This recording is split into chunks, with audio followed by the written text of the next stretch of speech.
Hi friends, চলো দেখা যাক যে কোনো সংখ্যার বর্গমূল নিমেষে কিভাবে বের করতে হয়। তো এই ধরনের কোনো সংখ্যা দেওয়া থাকলে আমরা প্রথমে ডান দিক থেকে প্রথম দুটো সংখ্যা নিয়ে নিব।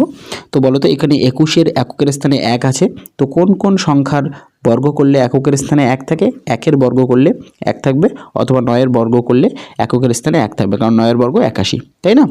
এবার পড়ে থাকলো কত? 79। আচ্ছা বলো তো 79 কার কার স্কোয়ারের মাঝখানে? 8 এবং 9-এর স্কোয়ারের মাঝখানে। 8-এর স্কোয়ার কত? 64 এবং 9-এর স্কোয়ার 81, এর মাঝে থাকছে কে?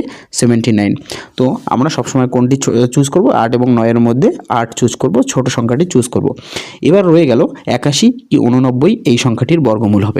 তার জন্য কি করব? দেখো এই 8 এবং 9, 8 এবং 9কে গুণ করলে কত হচ্ছে? 72। আর এখানে পড়েছিল কত? 79। 72 এর থেকে বড়, তো আমাদের অ্যান্সার হয়ে যাবে 89। বুঝতে পারলে? ওকে।